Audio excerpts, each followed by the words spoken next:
नाज़रीन, इसी के साथ ये खबरनामा यहीं ख़त्म होता है। हमारी पूरी टीम को इजाज़त दीजिए। आदाब।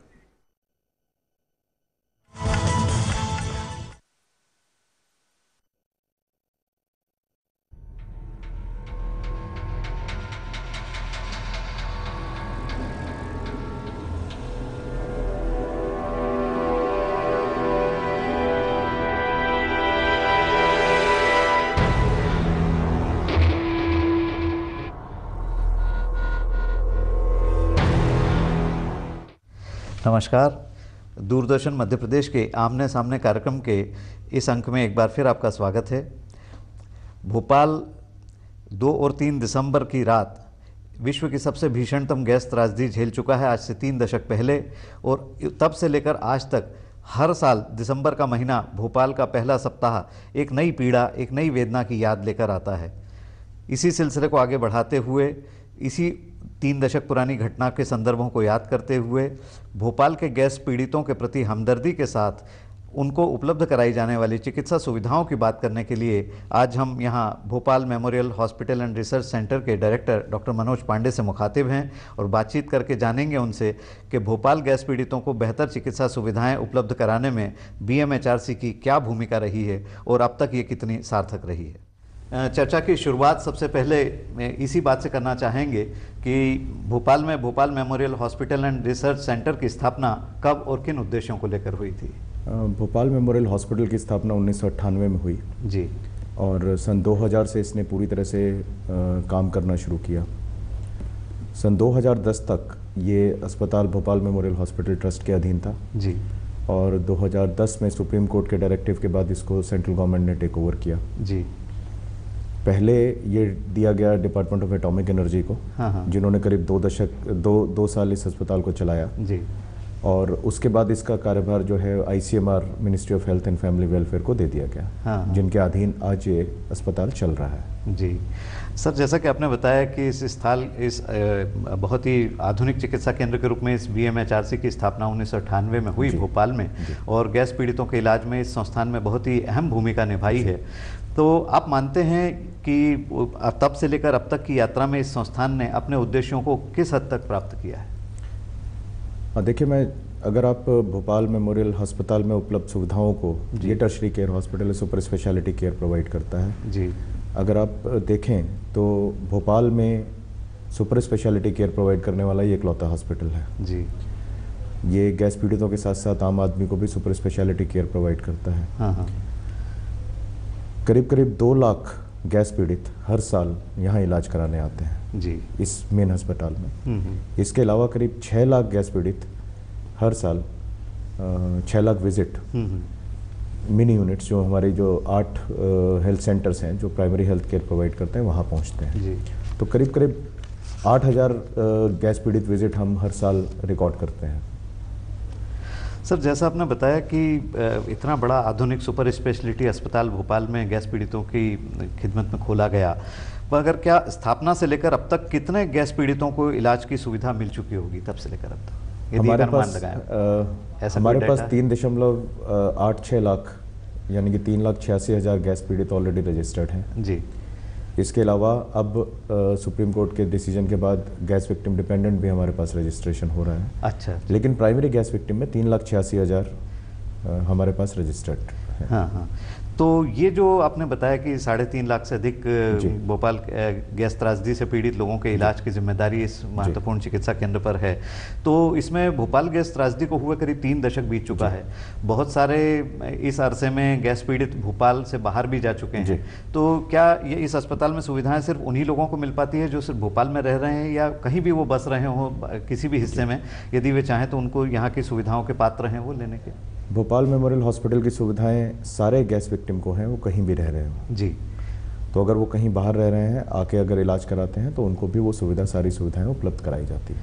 तो सर ये सुविधाएं प्राप्त करने का मैकेनिज्म संस्थान ने किस तरह का डेवलप किया हुआ है कि भोपाल में बहुत बड़ी तादाद में गैस पीड़ित हैं जिन्होंने अपने मुआवजा प्राप्त किया है, अदालतों में केस लगाए थे, वो सारी चीज़ें हैं, उनके पास अपने पात्रता प्रमाण पत्र हैं, मगर संस्थान चिकित्सा के लिए उनको किस तरह से रिकॉग्नाइज करता है? देखिए, हमारे यहाँ जो रजिस्ट्रेशन है वो केस नंबर, क्लेम नंबर पर डिपेंडेंट करता है। अच्छा। तो हर व्यक्ति को जिसको भी मुआवजा दिया है कोर्ट ने और गैस विक्टिम करार दिया, उसके पास एक केस नंबर और क्लेम नंबर है। जी हाँ। तो हम उस केस नंबर, क्लेम नंबर के बेसिस पे एक यूनिक आईडी बनाते हैं जी। और यूनिक आईडी बना के एक स्मार्ट कार्ड, बार को पहले चिप कोडेड था, अब बार कोडेड स्मार्ट कार्ड हम उनको इशू करते हैं। अच्छा अच्छा। जिसके बेसिस पे हम ये उनको चिकित्सा सुविधा मुहैया कराते हैं। जी। तो इसके लिए एक बार मतलब पहली बार किसी न किसी गैस पीड़ित को एक बार यहाँ रजिस्ट्रेशन कराना है, एक कार्ड हासिल करना है, उसके बाद वो आजीवन यहाँ की चिकित्सा सुविधाओं को प्राप्त करने का हकदार हो जाता है। जी। हम लोग का जो रजिस्ट्रेशन है वो रोज़ खुला रहता है, सोमवार से शनिवार तक भोपाल मेमोरियल अस्पताल में, और इसकी 8वीं यूनिट में रजिस्ट्रेशन होता है। हाँ। इसके अलावा आजकल हम स्पेशल कैंप लगा के भी रजिस्ट्रेशन कर रहे हैं, जो संडे को उनकी लोकेलिटी में जाके अच्छा लोकल एनजीओज़ के साथ या लोकल लीडर्स के साथ कैंप लगाते हैं और उसमें भी उनको रजिस्ट्रेशन करते हैं। जी सर, आपने अभी मिनी यूनिट का जिक्र किया, असल में हम जानना चाहेंगे कि मिनी यूनिट असल में है क्या, और ये संस्थान जो BMHRC है इसका पूरा गैस पीड़ितों के इलाज का पैटर्न क्या है, क्या प्रक्रिया आपने निर्धारित की है? इसका जो कंसेप्ट था वो हब एंड स्पोक मॉडल हम जिसे बोलते हैं वो था जी, जिसमें BMHRC एक हब थी। हाँ। और इसके 8 स्पोक थे जी, जिनको हम मिनी यूनिट कहते हैं। अच्छा अच्छा। तो जो कॉन्सेप्ट था वो ये था कि पहले व्यक्ति मिनी यूनिट में जाएगा जहाँ वो स्क्रीन हो जाएगा। हाँ। और अगर उसको किसी ऐसे इलाज की ज़रूरत है जो हमारे पास है जी, तभी उसको BMHRC में भेजा जाएगा। अच्छा अच्छा। क्योंकि मैंने जैसे बताया कि हम सुपर स्पेशलिटी हैं। हाँ। तो अगर कोई व्यक्ति चेस्ट पेन लेके आता है और अगर उसको कार्डियोलॉजिकल प्रॉब्लम नहीं निकलती है तो बेकार में भोपाल मेमोरियल हॉस्पिटल आके जांच कराएगा। हाँ। तो कॉन्सेप्ट ये था कि आप पहले प्राइमरी हेल्थ सेंटर पे हमारे चले जाइए मिनी यूनिट पे। हाँ। और अगर उनको लगता है कि इसको स्पेशलिस्ट कार्डियोलॉजिस्ट को दिखाने की ज़रूरत है तभी हम आपको BMHRC में रेफर करेंगे। तो वो हब एंड स्पोक मॉडल था। जी। तो जैसा आपने जिक्र किया कि 8 मिनी यूनिट्स हैं, तो ये भोपाल शहर के किस क्षेत्रों में कहाँ पे स्थापित हैं? ये ज़्यादातर मिनी यूनिट्स जो हमारी हैं वो जहाँ जहाँ गैस त्रासदी हुई है वहाँ स्थापित हैं। हाँ।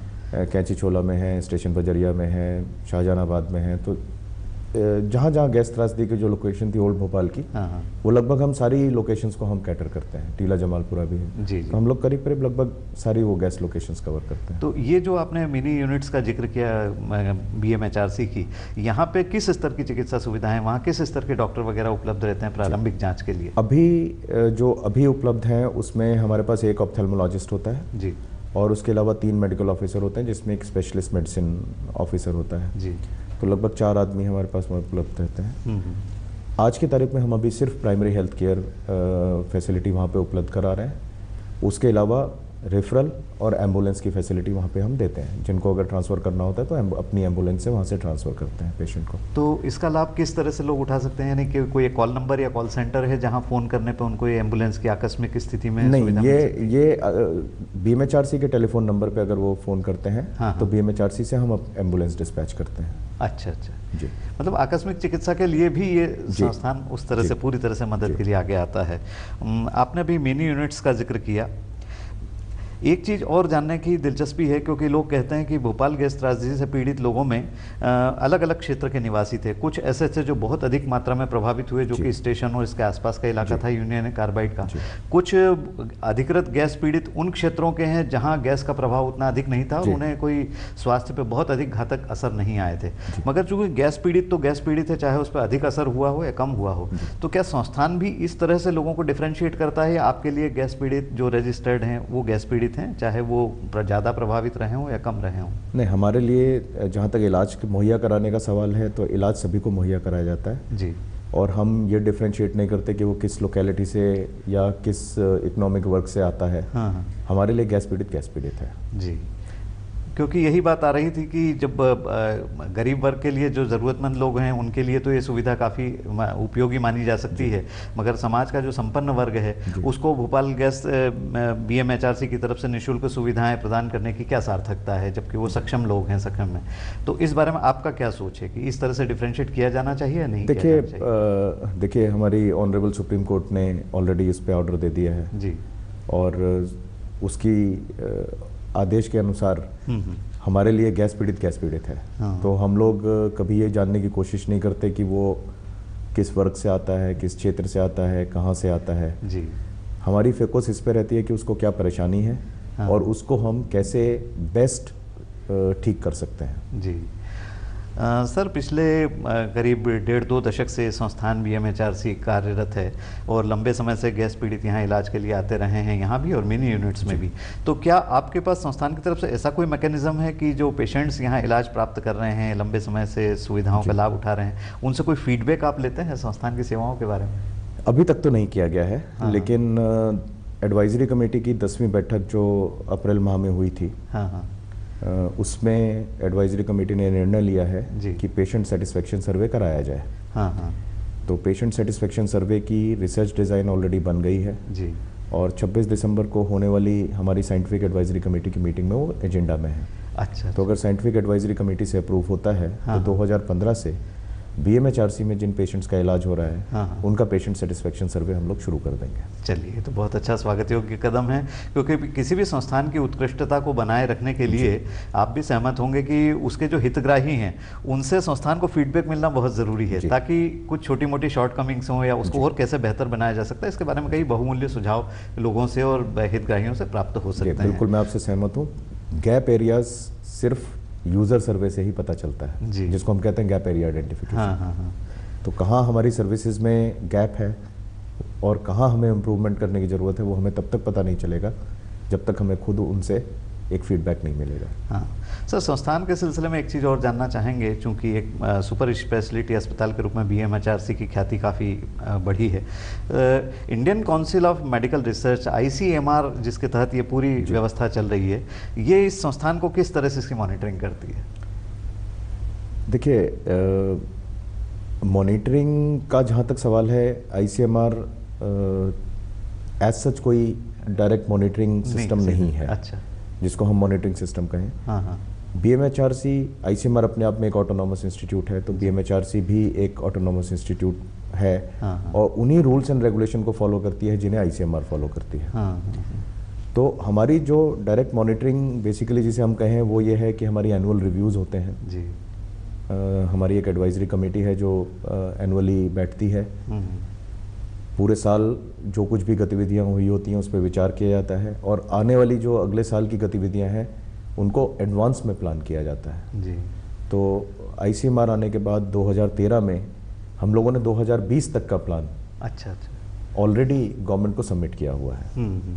और हमारी मॉनिटरिंग यही है कि हम किस कार्य को समय तय सीमा में कर पाते हैं या नहीं कर पाते हैं। जी। तो एक तरह से एक माइलस्टोन सेट किया जाता है, एक टारगेट सेट किया जाता है और ये देखा जाता है कि टारगेट आप अचीव कर पा रहे हैं या नहीं अचीव कर पा रहे हैं। जी। तो सर एक चीज़ और बताइए कि BMHRC चूँकि एक इतना बड़ा संस्थान के रूप में फैल चुका है, काफ़ी विकसित हुआ है, आज की तारीख में कुल मिला के इसका एस्टेब्लिशमेंट का सिनेरियो क्या है? आपका कुल स्टाफ कितना है? और जो असल में BMHRC के लोग हैं, वहाँ खुद काम करने वाले हैं, जो इतने बड़ी अच्छी सुविधाएँ उपलब्ध कराते हैं, उनको संस्थान क्या सुविधाएँ उपलब्ध करा रहा है? देखिए, जनवरी 2012 में ICMR द्वारा अधिकृत करने के बाद जो सबसे पहला कदम ICMR ने उठाया वो था 6 CPC देना। हाँ हाँ। तो छठी वेतन आयोग की सिफारिशें 2012 में ही लागू कर दी गई थी। जी। अभी एम्प्लॉयज़ को लेके ये था कि जब 2012 में टेक ओवर की गई तो ये सरकारी तौर रवैये से पूरी तरह व्यवस्थित नहीं था। हाँ हाँ। यहाँ बहुत सारे मैकेनिज़्म जो थे वो नहीं थे। हाँ हाँ। तो SC/ST सेल बनाई गई है, ग्रीवियंस सेल बनाई गई है, ग्रीवियंस एड्रेसल मैकेनिज़्म सेट किया गया है, फिर वुमेन्स सेल बनाई गई है और डिसेबिलिटी के लिए स्पेशल प्रोविजंस किए गए हैं। तो जो सेंट्रल गवर्नमेंट में लेने के बाद जैसे जैसे जो प्रक्रियाएं होती हैं, क्रियाएं होती हैं अपने स्टाफ को और अपने पेशेंट्स को फैसिलिटेट करने के लिए, वो सारी की सारी एक एक करके अब इम्प्लीमेंट की जा रही हैं। मोटे तौर पर कितना स्टाफ है सर BMHRC? हमारे पास 792 लोग करीब करीब हैं। तो इनको आवासीय सुविधा भी मुहैया कराते हैं? आवासीय सुविधा सबको तो नहीं देते हैं जी। लेकिन हमारे पास कुछ करीब 100-125 आवास हैं। हाँ हाँ। तो वो कर्मचारी जिनकी इमरजेंसी रिक्वायरमेंट रहती है, रात में कॉल करना पड़ता है, उनको हम प्रेफर करते हैं कि उनको आवासीय सुविधा दें। जी। सर पिछले दिनों या काफ़ी अर्से तक कई बार बीच बीच में खबरें आती रहती है कि बीएमएचआरसी में बहुत अच्छे डॉक्टर्स नहीं हैं, कई बार डॉक्टर्स यहाँ से छोड़ के जाते हैं, निजी कारणों से हो सकता है। तो फिर भी ये सारी चीज़ों से कहीं ना कहीं अस्पताल की प्रतिष्ठा पे थोड़ा बहुत प्रश्न चिन्ह लगता है। तो ये हालांकि सब जगह एक निरंतर प्रक्रिया रहती है, लोग आते हैं जाते हैं, अच्छे निजी क्षेत्र में भी लोगों को बेहतर अवसर मिलते हैं तो लोग चेंज ओवर करते हैं यहाँ से वहाँ। इस सारी प्रक्रिया पे आप क्या कहते हैं कि संस्थान को बड़ा सुदृढ़ बनाए रखने के लिए और क्या कदम उठाए जा सकते हैं? देखिए, हमारा जो एम था, जो टेक ओवर के बाद जो शुरू किया गया, उसमें पहला तो ये था कि जो डाइंग इक्विपमेंट है या जो एज्ड इक्विपमेंट है उसको रिप्लेस किया जाए जी। दूसरा ये था कि जहाँ जहाँ हमारे पास स्पेशलिस्ट डॉक्टर नहीं है या जो डॉक्टर की कमी है उनको रिप्लेस किया जाए। तो दोनों ही क्षेत्र में हम लोग लगातार काम कर रहे हैं। एक आसान है इक्विपमेंट लाना जी, और दो मैन पावर लाना थोड़ा सा मुश्किल काम है, क्योंकि सुपर स्पेशलिटी होने की वजह से कि पूरे देश में ही उतने सुपर स्पेशलिस्ट नहीं हैं जो कि आप को कैटर कर सकें, उतनी बड़ी संख्या में नहीं है। तो ये एक अपने आप में बड़ा चैलेंज है। हम वर्ष 2014 जो ये ख़त्म होने का, इसमें हम 4 बार रिक्रूटमेंट कर चुके हैं जी। और 4 बार रिक्रूटमेंट करने के बाद हर बार 5 या 6 डॉक्टर्स हमारे पास आके ज्वाइन करते हैं, लेकिन अभी भी मेरे पास वैकेंसीज हैं और ये रिक्रूटमेंट का जो प्रोसेस है वो कॉन्टिन्यूसली ऑनगोइंग प्रोसेस है जो चल रहा है जी। अच्छा, जैसा आपने कहा कि अगर चिकित्सा शिक्षा से भी संस्थान को जोड़ा जाए, जिस तरह की एम्स का पैटर्न होता है कि एक मेडिकल कॉलेज भी होता है, साथ में एक संस्थान भी होता है, तो डॉक्टर्स के लिए भी कोप अप करने में बड़ी सुविधा होती है। तो क्या आपको लगता है कि बीएमएचआरसी के साथ भी कोई मेडिकल कॉलेज की सुविधा होनी चाहिए, या उसके साथ अगर कुछ उपक्रम उस तरह का हो तो शायद इसको और बेहतर बनाने में मदद? मैं आपको बताना चाहूँगा कि फरवरी 2014 में यूनियन गवर्नमेंट ऑफ इंडिया ने बीएमएचआरसी को as a post graduate institute in principle approve कर दिया है। अच्छा। स्टेट गवर्नमेंट ने ऑलरेडी हमें एसेंशियलिटी डिज़ायरेबिलिटी सर्टिफिकेट इशू कर दिया है। और हमारी फाइल इस समय यूनियन मिनिस्ट्री में है लेटर ऑफ परमिशन के लिए।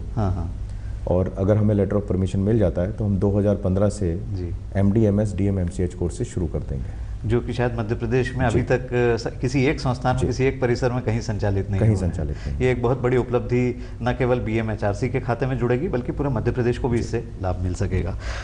एक चीज़ और जानना चाहेंगे डॉक्टर साहब कि आज की तारीख में अगर हम आपसे कहें कि 2014 में इस गैस त्रासदी की 30वीं बरसी के मौके पे बीएमएचआरसी आज एक सुपर स्पेशलिटी अस्पताल के रूप में गैस पीड़ितों को वो कौन कौन सी आधुनिकतम चिकित्सा सुविधाएं हैं जो सिर्फ यहाँ उपलब्ध करा सकता है और उसके लिए उन्हें महानगरों का मुंह देखने की ज़रूरत नहीं है? देखिए, सबसे पहले क्रिटिकल केयर जी। बीएमएचआरसी का आईसीयू अपने आप में एक विश्व स्तरीय आईसीयू है। तो क्रिटिकल केयर एक हमारे पास है जी। दूसरा कार्डियोलॉजी, हमारे यहाँ रोज़ करीब 15 एंजियोग्राफी एंजियोप्लास्टिक प्रोसीजर्स होते हैं। पूरे साल में हम करीब 30,000 प्रोसीजर कार्डियक प्रोसीजर्स करते हैं। कार्डियक सर्जरी, वॉल्वुलर सर्जरी, हमारे यहाँ करीब 600 प्रोसीजर साल के कार्डियक सर्जरी और वॉल्वुलर प्रोसीजर्स होते हैं। उसके अलावा कैंसर सर्जरी हमने जुलाई 13 से शुरू की है और हम लोग करीब 70 से 80 cancer surgical procedures, complex cancer surgical procedures हर महीने करते हैं। इसके अलावा न्यूरो सर्जरी, जिसमें कि brain aneurysm, trauma, head injuries, spinal tuberculosis. Spinal surgery के लिए बीएमएचआरसी अपने आप में एक क्षेत्र है। बीएमएचआरसी के अलावा स्पाइनल सर्जरीज मुझे नहीं लगता भोपाल में कहीं और हो रही होंगी, तो वो है। आई ऑप्थेल्मोलॉजी में लेज़र ट्रीटमेंट्स, आपके लेंस इम्प्लांटेशंस, तो साइकेट्री, मेंटल हेल्थ के लिए हम लोगों से ज़्यादा विकसित शायद ही कोई सेंटर हो यहाँ पे। तो ये सारी सुपर स्पेशलिटी सुविधाएं हैं जो बीएमएचआरसी में उपलब्ध हैं और अब धीरे धीरे शहर में होने लगी हैं, लेकिन एक समय था जब ये शहर में कहीं भी नहीं थी। तो ये एक निश्चित ही बहुत बड़ी उपलब्धि कही जा सकती है। भोपाल में गैस पीड़ितों की चिकित्सा सुविधाओं को उपलब्ध कराने की दृष्टि से कि इतनी बड़ी क्रिटिकल केयर वाली यूनिट या इतना आपने बताया कि अत्याधुनिक चिकित्सा सुविधाएं हम गैस पीड़ितों को उपलब्ध करा रहे हैं, वो भी निःशुल्क। यदि ये सुविधा के लिए यदि आज अनफॉर्चुनेटली कहीं किसी और को जाना पड़े तो उससे इसका अनुमान लगाना बड़ा मुश्किल होगा कि उसके लिए कितनी बड़ी संख्या में धन की ज़रूरत पड़ेगी। तो ये एक बहुत बड़ी सौगात सरकार की तरफ से, संस्थान की तरफ से गैस पीड़ितों को भोपाल में लंबे समय से उपलब्ध कराई जा रही है। इसी सिलसिले को आगे बढ़ाते हुए एक चीज़ और बताइए कि आने वाले समय में इन सारी सुविधाओं में और क्या नई चीज़ें आप जोड़ने जा रहे हैं? अगले 5 साल का जो हम लोगों का प्लान है उसमें 9 नए डिपार्टमेंट शुरू करने हैं। हाँ, जिसमें general medicine, general surgery, gynaecology, paediatrics, orthopaedics जो अभी हमारे पास नहीं है। हाँ। और इन नए 9 डिपार्टमेंट को शुरू करने के लिए लगभग 400 बेड का एक अस्पताल और इसमें ऐड किया जाएगा। तो अभी हम 350 बेड हैं। हाँ। हम 2020 आते आते करीब 800 बेड के अस्पताल के रूप में परिवर्तित हो जाएंगे। हाँ। उसी हिसाब से चिकित्सा में सुविधा में विस्तार होगा, नए अपॉइंटमेंट उन सब्जेक्ट्स में, स्टाफ आएगा, इक्विपमेंट नया आएगा। और 2020 तक हम लोगों का प्रपोज़ल है कि हम एक बड़े पीजीआई के रूप में सामने आए। बिल्कुल, हम उम्मीद करते हैं कि मध्य प्रदेश में चूँकि इस तरह से पीजीआई का कंसेप्ट अभी आया नहीं है और जिस तरह से इसका शुभारंभ का एक मार्ग प्रशस्त होता दिख रहा है, वो एक बहुत ही निश्चित स्वागत योग्य कदम है बीएमएचआरसी की ओर से। एक बात मैं आपसे ऐसी पूछना चाहूँगा जो डायरेक्टर के रूप में बाद में शुरू होगी और एक चिकित्सक के रूप में पहली होगी, क्योंकि आप बाहर से संस्थान में आए हैं, इस संस्थान को बने 98 से शुरू हुआ है। तो एक चिकित्सक के रूप में, चूँकि आप लंबे अरसे से इस संस्थान के निदेशक भी हैं और पूरी इस टीम को नेतृत्व प्रदान कर रहे हैं, एक डॉक्टर के रूप में स्वयं आपको कितना संतोष अनुभव होता है? देखिए, मुझे तो बहुत अच्छा लगता है जी। और आज जितनी एडमिनिस्ट्रेटिव रिस्पॉन्सिबिलिटी होने के बावजूद भी हाँ, मैं हफ्ते में 2 दिन ओपीडी करता हूँ, कैंसर के पेशेंट्स देखता हूँ। हाँ। और करीब हफ्ते में 2 या 3 दिन मैं सर्जरी भी करता हूँ जी। तो एक डॉक्टर के लिए कभी भी अपने पेशेंट से अलग हटना एक थोड़ा सा मुश्किल कार्य होता है। जी हाँ। तो आपको कितनी ही बड़ी एडमिनिस्ट्रेटिव रिस्पॉन्सिबिलिटी दे दी जाए, फिर भी आपका दिल यही कहता है कि जब तक 2 मरीज नहीं देखे नींद नहीं आती। जी हाँ, जी हाँ। एक चिकित्सक का सही धर्म ही पीड़ित मानवता की सेवा करना है, और चूंकि आपने स्वयं स्वीकार किया कि इससे बड़ा संतोष कुछ और नहीं हो सकता, मगर फिर भी एक as a good human being के नाते ये जानने की बड़ी दिलचस्पी रहती है हाई प्रोफाइल लोगों से कि वे जब भी फुर्सत का समय मिलता है उस अपने फुर्सत के समय को कैसे बिताते हैं। मैं अगर ये जानना चाहूँ कि डॉक्टर मनोज पांडे जब थोड़ा भी समय फुर्सत का मिलता है उसको कैसे बिताते हैं? आपकी हॉबीज़ क्या हैं? देखिए, मेरी हॉबी फोटोग्राफी है जी, और मुझे जब भी समय मिलता है मैं कैमरा डाल के निकल लेता हूँ। हाँ। उसके अलावा मुझे लिखने का शौक़ है। अच्छा। मैं कविताएं लिखता हूँ। तो ये मेरे प्राइमरीली 2 शौक़ हैं। तीसरा शौक़ मेरा खेलना था, जो आजकल कुछ साल से लगभग बंदी है। हाँ। सर, इतने बड़े दायित्वों को निर्वाह करने में, इतने बड़े सुपर स्पेशलिटी अस्पताल के डायरेक्टर के रूप में इतना व्यस्त जीवन बिताने के बावजूद आपको अपने इन सारे दायित्वों के निर्वाह में अपने परिवार का कितना सहयोग मिलता है? परिवार का पूरा सहयोग मिलता है। अगर परिवार का सहयोग ना मिले तो शायद दायित्व का निर्वाह करना बहुत ही मुश्किल हो जाए। हाँ। तो परिवार से मुझे पूरा सहयोग मिलता है। तो इस कार्यक्रम के आखिरी बिंदु पे हम पहुंच रहे हैं, तो एक आखिरी चीज़ और पूछें जो कि आने वाले समय से जोड़ने वाली है कि भोपाल में गैस पीड़ितों की चिकित्सा सेवाओं के लिए अभी तक सिर्फ गैस पीड़ित स्वयं इस चिकित्सा सुविधा के पात्र थे, और हाल में अब ये एक पहल हुई है कि जो जितने भी गैस पीड़ित हैं उनके जो डिपेंडेंट्स हैं उनको भी संस्थान में चिकित्सा की सुविधा उपलब्ध कराई जाए। तो इसके बारे में लोगों तक अधिक से अधिक जानकारी पहुँचे और उनको पता चले कि एक नई चीज़ बीएमएचआरसी में जुड़ रही है, उसके लिए आप क्या करने जा रहे हैं? इस समय हम लोग स्पेशल कैंप कर रहे हैं। हाँ। और हम लोग पम्फलेट बंटवा रहे हैं जी, और पूरे के पूरे क्षेत्र में हम लोग एनजीओज़ के साथ, बाकी सोशल वर्कर्स के साथ ये एक अवेयरनेस कैंपेन चला रहे हैं कि जो सुविधा पहले गैस विक्टिम को मिलती थी वही सुविधा उनके डिपेंडेंट्स को भी मिल रही है। उनके रजिस्ट्रेशन का जो प्रोसेस है वो काफ़ी ही सरलीकृत है, जिसमें अगर आपके माता या पिता किसी का रजिस्ट्रेशन आईडी है तो आप वो आईडी नंबर दे सकते हैं या उनका केस क्लेम नंबर, और हमें सिर्फ एक बर्थ सर्टिफिकेट बच्चे का चाहिए होता है जो ये साबित करे कि उसी परिवार से है और उसकी जन्म तिथि जो है वो 84 के बाद की है। हाँ। क्योंकि अगर 84 के पहले का है तो उसको डिपेंडेंट नहीं माना जा सकता जी, क्योंकि वो खुद गैस विक्टिम की श्रेणी में आएगा। हाँ।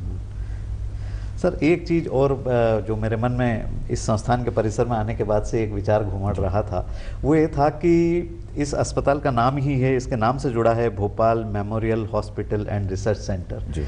मगर मैंने ये पाया है कि हर साल जब भोपाल में इस भीषणतम गैस त्रासदी की बरसी आती है तो उस समय पे संस्थान में कोई अलग से कोई ऐसा कार्यक्रम होता मुझे नज़र नहीं आया। नहीं। तो क्या उस दिन को एक खास तौर पे याद करने के लिए कुछ ऐसी ज़रूरत अनुभव होती है आपको कि संस्थान में 3 दिसंबर की सुबह की शुरुआत हमेशा होमेज से होती है जी।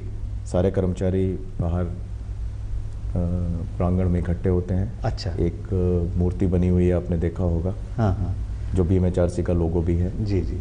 होमेज एंड होप जिसमें हम कहते हैं। हाँ हाँ। सारे के सारे संस्थान के कर्मचारी सुबह वहाँ उपस्थित होते हैं, श्रद्धांजलि दी जाती है, दिवंगत लोगों को श्रद्धांजलि दी जाती है और उसी के बाद ही हम लोग अपने कार्य की शुरुआत करते हैं। जैसा कि डॉक्टर मनोज पांडे ने अभी जिक्र किया कि उन्हें कविताओं का भी शौक़ है और समय मिलने पर वे कुछ अपनी कविताएं लिखते रहते हैं। एक बड़ा दिलचस्प वाक़या अभी इस चर्चा के दौरान सामने आया है कि डॉक्टर साहब को स्वयं उनकी लिखी हुई कविता किसी पेशेंट ने स्वयं एक कागज़ पे लिख के फिर पुनः भेंट की है।